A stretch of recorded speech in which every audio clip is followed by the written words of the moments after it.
Dan mungkin Tuan Haji Zakaria nak tambah sikit lagi lah dari sudut plan kita, rancangan untuk Masjid Al-Anwar ni di Kepulauan Comoros. Saya ulang balik lah kan macam yang sebelum ni dah menyatakan, kita kadang-kadang salah satu peluang untuk mendapat pahala apabila kita melihat benda-benda yang dinyatakan. Contoh ni salah satunya masjid.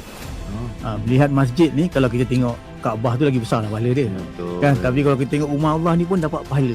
Jadi maknanya dekat sini yang timbulnya cetusan, walaupun tempat tu daif, kami cuba nak melahirkan masjid yang mempunyai ciri-ciri seni bina yang agak menarik. Kan, satunya kita rujuk pada Baitul Maqdis lah.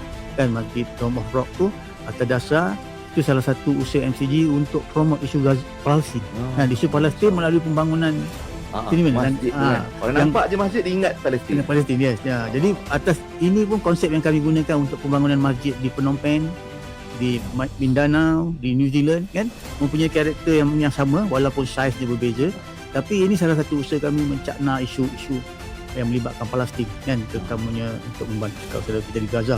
Jadi dalam masa yang sama, mungkin ada yang tanya kenapa buat cantik sangat kan, mahal. Bukan tak mahal sangat, benda dia dalam konteks negara kita kan. Jadi benda tu jadi memang bersesuaian. Kata kita plan untuk future punya development kan, maknanya masjid tu bila mungkin sikit-sikit mula naikkan struktur dia, kemudian tu naikkan bangunan dia, boleh digunakan untuk semayang. Kemudian kalau ada kemampuan kita akan cantikkan benda tu menurut kemampuan yang ada kan.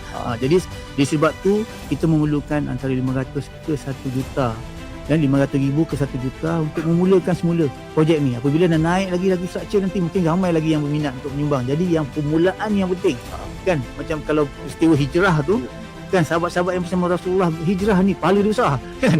Jadi kalau orang memulakan satu benda yang baik kan, masjid ni terbina nanti dan akan diimarahkan.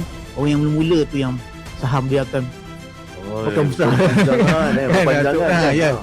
Jadi inilah saya kan dalam sebagai salah seorang yang terlibat dalam kita seni bina bangunan ni kan. Jadi mengalu-alukan sangatlah sokongan daripada sahabat-sahabat semua kan, agar kita sama-sama kan, masing-masing main peranan. Saya sebagai seorang arkitek dia dan sebagai NGO sebagai postman kan, untuk membawa kan tu, dan sahabat-sahabat lah yang pengkuat dia kan, atau yang akan menjadikan benda ni sebagai satu kenyataan atau realiti kan, untuk membangunkan masjid di Pulau Orang Comoros, insya-Allah.